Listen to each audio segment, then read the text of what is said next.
ইরানকে পারমাণবিক চুক্তিতে রাজি করাতে বিমান ভর্তি নগদ অর্থ ঘুষ দিয়েছিলেন সাবেক মার্কিন প্রেসিডেন্ট বারাক ওবামা। ফ্রান্সে অনুষ্ঠিত G7 সম্মেলনে সাংবাদিকদের সঙ্গে আলাপকালে এমনই এক বিস্ফোরক দাবি করেছেন দেশটির বর্তমান প্রেসিডেন্ট ডোনাল্ড ট্রাম্প। ট্রাম্পের দাবি 2015 সালে ঐতিহাসিক JCPOA চুক্তির অংশ হিসেবে ওবামা প্রশাসন বোয়িং 757 বিমানে করে নগদ $1.7 বিলিয়ন ইরানে পাঠিয়েছিল এবং এর ছবিও তার কাছে রয়েছে।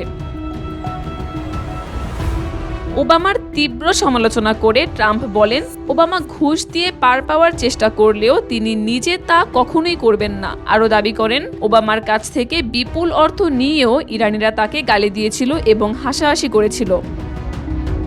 বিশেষজ্ঞদের মতে বর্তমান পরিস্থিতিতে যে কোনো সমঝোতায় পৌঁছানোর মূল চাবিকাঠি হলো অর্থ।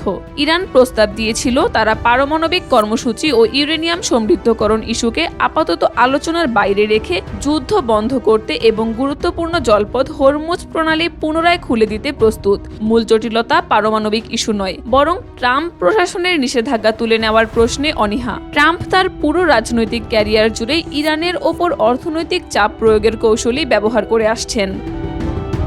কাকলি আখতার, দেশকাল নিউজ।